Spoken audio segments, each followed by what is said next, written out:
Welcome, everybody, to the beautiful Ocean Casino. This is the Lehocky Eagles postgame show. I'm Mike Missinelli with Derek Gunn. Seth Joyner, Devin Caney will join us a little bit later. Well, the Eagles a little disjointed today in perhaps a look-ahead situation with Dallas coming up next week. And fortunately, the Bears aren't a good enough team to take advantage of some gifts that the Eagles gave them today. They turned the ball over 3 times, but Hey, Mike. and they let Hey, it Mike.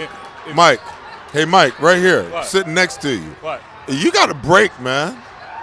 The Okay, Dallas what? Cowboys just got their ass beat. What?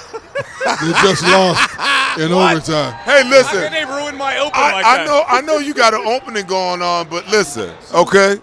The Dallas Cowboys just lost in overtime to the Jacksonville Jaguars, 34-40. That's the team they're playing next week, right? Yeah. All right. yeah. I don't know if that's good or bad that they lost. No, coming it's a into good next week. thing. What are you talking about? You don't know whether it's good All or right, bad. this is live TV. So the Dallas Cowboys just lost right after the Eagles won the game. Is there anything more 25 to important than the 20. fact that the Dallas Cowboys just lost? Yeah, I guess today's win would be a little more important for Okay, the if you Eagles, say right? so. Because Seth and D Gunn, they turned the ball over 3 times. They let an inferior opponent hang around today, but and the game really wasn't decided until Jalen Hurts hit A.J. Brown on a 68-yard bomb that led to a sneak and a 2-point conversion to get their 25th point. It's the NFL. It happens. Maybe a better team takes advantage of 3 turnovers that the Eagles gave them today, but it's another win, and they're 13-1. And now the Cowboys lose. Guys, I apologize. man. that's all right. I apologize. I thought we had But- stopped the show there for a second. No, listen. I don't know what the numbers look like, but does this mean that they pretty much wrapped up the division? That they pretty much wrapped up, the number 1 seed? Was that ever in doubt to you? No, it wasn't. But there's nothing like Look confirmation. at you, man. You're all And giddy. Are That you the kidding me? The Cowboys like, oh, giddy. Listen, I'm more excited about the fact that the Cowboys lost it than Jonathan Gannon not blitzing. All right, listen. We all suspect it, even though the players can tell us, and even you said the players don't look ahead. I get it, but there was a little starch missing early on in this game for the Eagles, and Justin Fields' running ability made it kind of a game. And I don't know if they were ever in danger of losing this game, but they survived this game. Is that fair to say? A lot of times, football is such a game of matchups. And every once in a while, you run across a team that you just don't match up with well. Listen, there's no logistical or statistical reason why the Philadelphia Eagles, that they only ran for 112 yards today against the 27th ranked team against the run that is giving up, 140 yards a game on the ground. Yet we couldn't really get anything sustainable going at all. So really what winds up happening is, you come across a team every once in a while that matches up with you better than you expect. And, I give a lot of credit to the Chicago Bears defense because they were much maligned quite a bit. And they came in realizing that they were going against, one of the better rushing teams, the number 2 rushing team in the league, and they made up their mind that they just, was going to battle all game, and they made it a tough game for the Eagles. But to your point, D-Gun, it was I never felt threatened that the Eagles might lose this game, even with all the theatrics that, Justin Fields was going through. And I'm telling you something, when that kid figures it out and they finally give him some help, he's going to be one hell of a quarterback in the NFL. Well, number one, it was a good. When you look at the way this game played itself out, it was a good thing Chicago was missing its number 2 rusher and their top 2 receivers in Claypool and Mooney. I didn't understand the Eagles' play calling early on. Teams have been running up and down the field on Chicago. They come out throwing. Your leading running back, your 1,000-yard rusher, Miles Sanders, doesn't get a carry until 6:28 left in the second quarter. Now, I don't understand. It was like they were playing right into the Bears' hands. Jalen comes out and throws a couple of picks. I never thought we would sit here talking about the Bears winning a turnover battle against the Eagles. Now, luckily, the defensive front came to play because guys like Reddick, Sweat, Hargrave came to eat today, and they recorded 6 or 7 more sacks. But yeah, I hate to say this, but it seemed like they almost played down to the level of competition today. Well, see, I think what it was, John McMullen talked about it, in the pregame. He said that whole theory about how teams' offenses like to play. They want to throw the ball early, and then they want to run the ball late and run the clock out. Well, in theory, that sounds great until it doesn't work. When it doesn't work, then what do? Then you got to kind of figure out how to reset your entire game plan and figure out what to do to get your offense back on track. And it seemed to me that was because, listen, they're the 11th ranked team against the pass on defensively. So why would you go after the 11th ranked defense against the pass rather than attacking the 27th ranked defense against the run early? Normally when your team is that bad against the run but that good against the pass, it's because teams don't throw that much against you. They're running up and down the field on you. And you're right.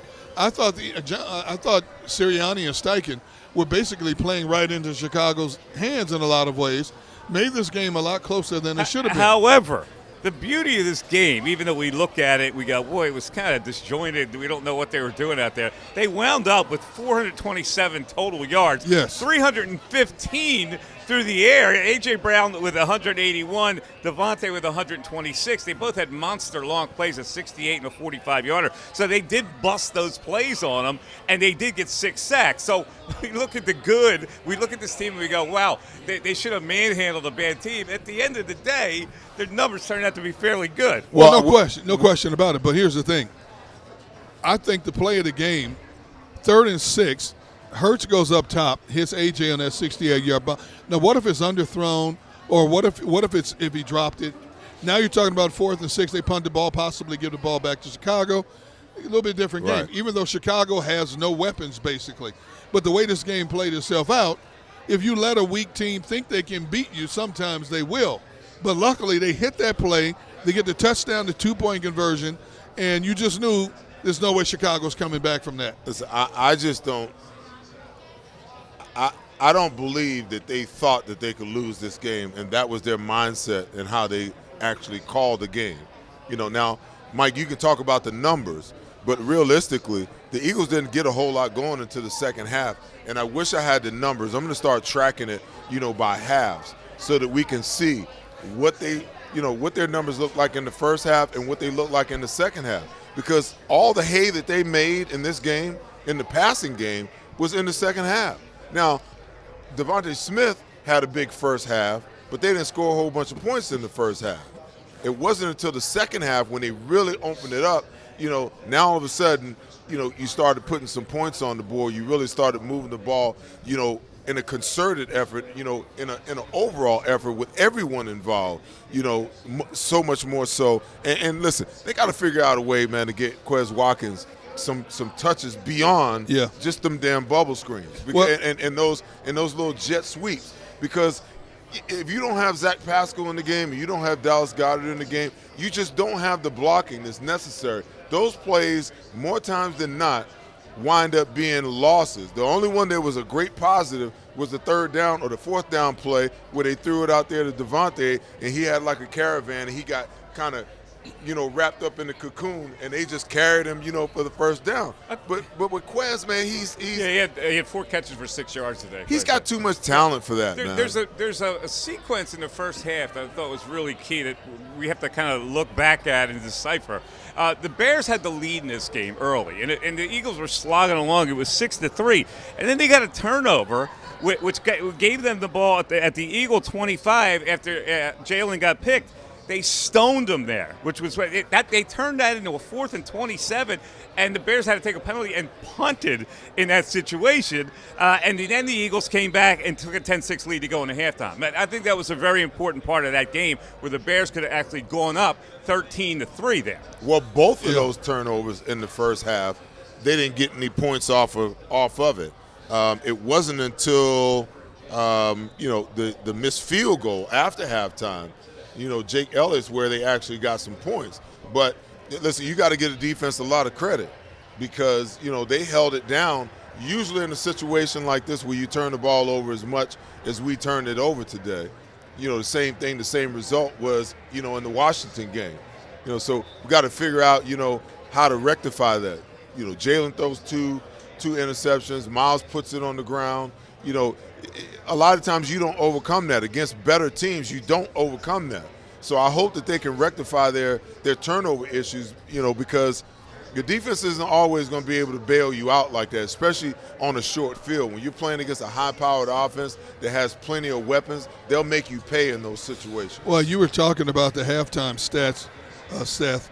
The Eagles had 195 yards of offense in the first half, but only 10 points.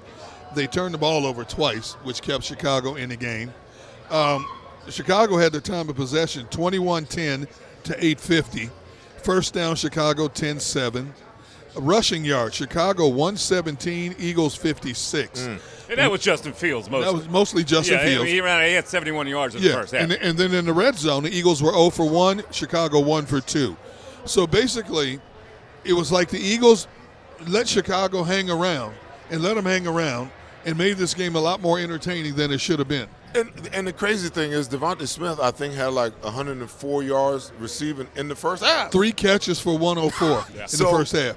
So 195 yards, Devontae Smith accounts for 104 of it. Come on. What's the Eagles' methodology? The chunk plays, the big dynamic plays. Limit them and get your own. And they got enough of them today, and that Bears team wasn't going to make those dynamic plays. Yeah, maybe. You know, in theory, all of that sounds good. It's like a fight, you know. It's all fun and games till you get hit in the nose, right? And then your eyes start tearing up. It's the same situation, you know, in a game. You know, your plans can be well laid out and well thought out about what you want to do and how you want to do it. But every once in a while, you're going to get to a place with a team, you know, that's just a matchup nightmare for you, and it doesn't work out that way. Now, do you have the ability? And the one thing I give the Eagles a lot of credit for is they've had the ability, guys, to make the shift when something's not working. Right. Whether it's, you know, we're running it and we can't run it, let's throw it. You know, we've been throwing it, we can't throw it, let's run it. You know, no matter what the circumstances are, they've been able to make the adjustments. You know, I was telling these guys last week, I was charting last week's game. They came out last week and they threw the ball 22 times. They ran it 9. They flipped it in the second half. They came out and they ran it 22 times and only threw it 9 times. You know, so from a coordinating standpoint, you know, how do you put together a game plan for that kind of diversity where you can, you know, throw it off the map the first half and come back in the second half and just run it down somebody's throat? Yeah, and the kicking game obviously didn't help them today. It doesn't help any kicker. Kicking in cold weather, especially in Chicago, cold wind, the ball feels like a rock. Elliott misses a 38-yard field goal, which hits the upright, and then they were forced to go for a 4th and 7 rather than attempt that field goal. That's after they got that turnover by Velus Jones, which was an attempt to really add on there, and they didn't convert that 4th down and gave the ball back to the Bears. So lack of kicking game hurt them today. It's one of those games where you just get it over with. We didn't think it was going to be a problem. We didn't think it was going to be this close that the Bears would be able to hang around because Dallas was looming, and they did enough to win the game, and Dallas loses. And I'm still not sure whether that's good or bad going into next week, D. Well, you know, this Eagles team's ability to overcome all adversity. 2 games come to mind when I'm thinking about what Seth was talking about. The Arizona game and the Indianapolis game. You know, those could have been Eagles losses. Easy. But they found a way to overcome. I mean, they really struggled against Indianapolis. 4th quarter, you know, we're screaming at them, why are you not running the ball? They run the ball down the field, get the game-winning touchdown. Jalen Hurts takes it in, game over. No other team in the National Football League has been able to overcome adversity like this team. Whether it's offense or defense, defense gets a key turnover, offense gets a key strike. If the passing game's not working, you go to the run. Run game's not working, you go to the pass. That's a definitive reason why this team is sitting at 13-1 right now, because of their overall ability to adjust on the fly better than anybody else in the National Football League. Well, you know, when you have the ability to do so many different things, and you got so many different weapons, I mean, that's a plus for you. That's a plus for you because, you know, they've broken down from a game plan standpoint what they think or what they know will actually work in each phase of the game, you know. And as you try to impose your will, because really what they want to do, they do want to throw the ball. I mean, they keep showing that week after week. Like last year this time of the year, we knew they was going to hand the ball off, go play action pass. Now they come out every single game just slinging it all over the map. And if it works, they stay with it. If it doesn't, they go back to the run, And the defense is playing well enough to allow them that kind of flexibility where they can kind of experiment with what's working early on in games and figure out what to run and what to come back to. You mentioned it that this team can respond to any particular stimulus and make a play when they need to make a play. The A.J. Brown one, Devontae Smith busting one long. Also, Boston Scott returning the second half kickoff set them up. That was really the touchdown that put them in the lead for good. That was a key play. But let's go back a little bit and talk about Jalen because he wound up and numbers looked pretty good. However, early on when they started throwing the ball, he was kind of throwing the ball all over the place. It wasn't the assertive Jalen Hurts that we have been used to seeing. What was up with that, you think? I don't know if it was the weather. I mean, it was 19 degrees at kickoff, and I don't know if the weather was a factor in there or not. But you're right. Jalen was off early on in this game. And you look at the 2 picks he threw, they were passes that were off target, And we don't know how much the wind had a factor because we saw Chicago miss an extra point, and we saw the Eagles miss a field goal. And we don't know exactly to what degree the wind gust played a factor in all of that as well. But in the second half, he came out, he adjusted, he made the short throws he had to make, and of course he made some key deep throws as well for this team. Jalen Hurts is the main reason why this team has the ability to do a lot of things that it does. Even when things are going bad, they'll find a way. They'll find a way to rectify the problem, and they dare you to counter. And most teams can't counter what they do. Again, I'll go back to what I harped on and what I was really pissed off about, in the pregame. Is just the level of disrespect that this young kid gets because you couldn't go anywhere else in the NFL. The only other quarterback that, in my mind, I think that you can go and get and bring in that could run this offense and be as successful as Jalen has been in it is Josh Allen. That's it. Nobody else. How many other quarterbacks you going to line up and rush for 3 one-yard touchdowns, in a game? And he's so durable, Seth. I mean, he's taking some shots. In fact, there was one play he landed on his right shoulder, and we're going, man, an ordinary guy has an AC joint sprain or a separated shoulder, and he gets up and he kind of flakes it off. That's why I told you guys. You guys were complaining week 1. Oh man, 17. Leave this kid alone. He is a running back, a big running back wrapped up in the body of a quarterback that has the ability to play quarterback. He squats 600 pounds. He put on another 15 to 20 pounds of muscle in between last season and this season. Yeah, he's going to take hits, and when you're running, you're susceptible to more hits. But I want to say I see more quarterbacks being injured and hurt in the pocket than I do the ones that are actually on the run because there's certain elements about when you're on the run you can control. When you're in the pocket, you're in the pocket. You can't get out. There's certain things you cannot control. So I'm okay with Jalen Hurts doing what he's doing, playing the way that he plays. Just be a little smarter, especially as the season winds down, because this team's success is going to be built upon how far he can take us. Because Gardner Minshew ain't coming in running this offense. I don't give a damn what Chris Sims says. Gardner Minshew ain't coming in running this offense the way that Jalen Hurts is because he doesn't give you the running prospect of it. So that he's only limited in what he can operate in and how good he can be within this offense. Jalen Hurts is the wild card. I didn't say something about Chris Sims because you brought him up. And that's one of the most irresponsible things I've ever heard.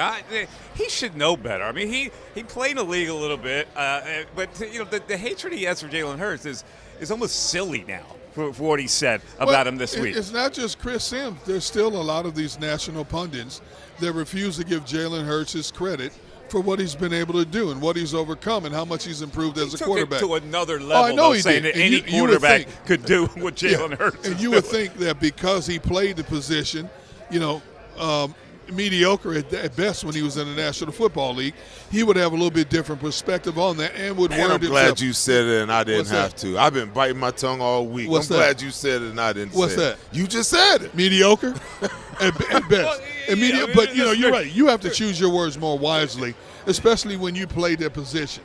You can't take away what this kid has done this season, time and time again. Now, whether you don't like him, whether you don't like Philadelphia Eagles, whether you don't like the city of Philadelphia, that has no bearing on how you critique what this young man has been able to do, both as a quarterback throwing the football and stepping up and running the football when he has to. I don't see it, and Mike, I don't really see it as one of those situations where he doesn't like Philadelphia or he has anything personal against Jalen. It's just some of these guys are so they're so convicted in what they think and what they believe.